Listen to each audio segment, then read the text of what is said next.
ನಮಸ್ಕಾರ ವೀಕ್ಷಕರೇ, ನಾನು ಆಯಸ್ ಗೋರ್ನಾಳ್. ಡಿ.ಕೆ. ಶಿವಕುಮಾರ್ ಅವರು ದೆಹಲಿಗೆ ಹೋದಂತ ಒಂದು ಸಂದರ್ಭದಲ್ಲಿ ರಾಹುಲ್ ಗಾಂಧಿ ಅವರ ಒಂದು ಸಭೆಯನ್ನ ನಡೆದಂತ ಒಂದು ಹಿನ್ನೆಲೆಯಲ್ಲಿ ಡಿ.ಕೆ. ಶಿವಕುಮಾರ್ ಅವರು ನಮ್ಮ ಒಂದು ಕರ್ನಾಟಕದಲ್ಲಿ 18 ಜನ ಶಾಸಕರು ಸಚಿವರಾಗುವಂತಹ ಒಂದು ನಿರೀಕ್ಷೆಯಲ್ಲಿ ಅವರೆಲ್ಲರೂ ಪ್ರಮಾಣ ವಚನವನ್ನ ಸ್ವೀಕಾರ ಮಾಡುವುದರ ಬಗ್ಗೆ ದೆಹಲಿಯಲ್ಲಿ ಡಿ.ಕೆ. ಶಿವಕುಮಾರ್ ಅವರು ರಾಹುಲ್ ಗಾಂಧಿ ಅವರ ಜೊತೆಗೆ ಈ ಒಂದು ಪ್ರಮಾಣ ವಚನವನ್ನ ಸ್ವೀಕಾರ ಮಾಡೋದ್ರ ಬಗ್ಗೆ ಒಂದು ಮಾತನ್ನ ಕೂಡ ವ್ಯಕ್ತಪಡಿಸಿದ್ರು.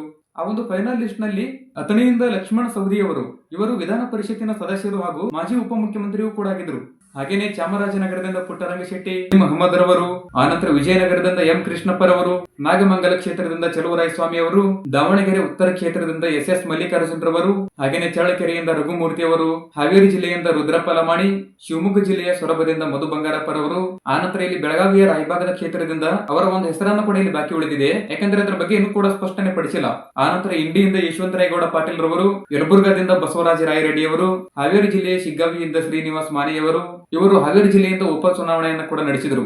ಹಾಗೇನೆ ಕಲಘಟಗಿಯಿಂದ ಸಂತೋಷ್ ಲಾಡ್ ರವರು, ಬೆಂಗಳೂರಿನ ಶಿವಾಜಿನಗರದಿಂದ ರಿಜ್ವಾನ್ ಅಹಮದ್ ರವರು, ಹಾಗೇನೆ ತರೀಕೆರೆಯಿಂದ ಜಿ ಶ್ರೀನಿವಾಸ್ ರವರು, ಮಳವಳ್ಳಿಯಿಂದ ಶ್ರೀ ನರೇಂದ್ರ ಸ್ವಾಮಿ ಅವರು, ಸಂಡೂರಿನಿಂದ ಅನ್ನಪೂರ್ಣ ತುಕಾರಾಮ್ ರವರು, ಹಾಗೇನೆ ಬಳ್ಳಾರಿ ಗ್ರಾಮಾಂತರ ಪ್ರದೇಶದಿಂದ ಬಿ ನಾಗೇಂದ್ರ ಅವರು, ರಿಷಿಕೆರೆಯಿಂದ ಶಿವಲಿಂಗೇಗೌಡರು, ಇವರೆಲ್ಲರಿಗೂ ಒಂದು ಸಚಿವ ಸ್ಥಾನವನ್ನು ಒದಗಿಸುವುದರ ಮುಖಾಂತರ ದೆಹಲಿಯಲ್ಲಿ ಡಿ.ಕೆ. ಶಿವಕುಮಾರ್ ಅವರು ರಾಹುಲ್ ಗಾಂಧಿ ಅವರ ಸಭೆಯಲ್ಲಿ ಇವರಿಬ್ಬರ ಒಂದು ಮಾತುಕತೆ ಚರ್ಚೆಯನ್ನು ಕೂಡ ನಡೆಯಿತು. ಆದ್ರೆ ಒಂದು ಕ್ಷಣದಲ್ಲಿ ನ್ಯಾಯಾಂಗದ ನಿರೀಕ್ಷೆಯ ಮುಖಾಂತರ ರಾಹುಲ್ ಗಾಂಧಿ ಅವರ ಒಂದು ಸಭೆಯನ್ನು ಕೂಡ ನಡೆದಿತ್ತು. ಆ ಒಂದು ಕ್ಷಣದಲ್ಲಿ ಡಿ.ಕೆ. ಶಿವಕುಮಾರ್ ಅವರು ಕೂಡ ಭಾಗವಹಿಸಿದ್ರು. ನನ್ನ ಈ ಒಂದು ಮಾಹಿತಿಯನ್ನ ಇಷ್ಟವಾಗಿದ್ರೆ ಎಲ್ಲರೂ ಲೈಕ್ ಮಾಡಿ, ಏನೇ ಡೌಟ್ ಇದ್ರೂ ಕೂಡ ಕಮೆಂಟ್ ಹಾಕಿ. ಮುಂದಿನ ಒಂದು ಮಾಹಿತಿಯಲ್ಲಿ ಮತ್ತೆ ಸಿಗ್ತೀನಿ. ಎಲ್ಲರಿಗೂ ಧನ್ಯವಾದ.